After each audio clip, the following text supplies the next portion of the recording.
Hi viewers, నా పేరు doctor సాహిత్య. నేను హెమటాంకాలజిస్ట్ అండి. ఈరోజు మనం ఐటీపీ గురించి తెలుసుకుందాము. ఐటీపీ అనేది పూర్తి పేరు ఇమ్యూన్ థ్రోంబోసైటోపెనియా అంటారండి. ఇది ప్లేట్లెట్ డిజార్డర్స్ అన్నమాట.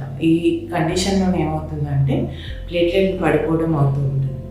సో దీనివల్ల మనకి ఏం సిమ్టమ్స్ వస్తాయి అంటే బ్లీడింగ్ కారణాలు ఉండొచ్చు అన్నమాట. బ్రష్ చేసినప్పుడు గమనించి బ్లీడింగ్ అవ్వడం కానీ, స్కిన్ మీద రెడ్గా డాట్స్ పడడం కానీ, అదే ఆడవాళ్ళలోనైతే నెలసరప్పుడు ఎక్కువ బ్లీడింగ్ అవ్వడం కానీ జరుగుతుంది.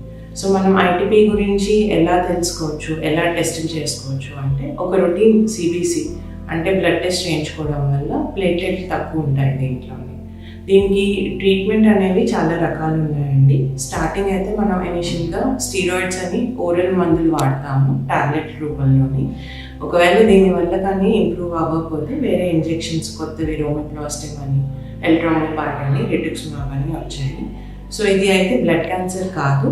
సో కంగారు పడాల్సిన అవసరం లేదు. మీకు ఎవరైనా ఐటీపీ అని చెప్తే you can always avail my services at Medicover.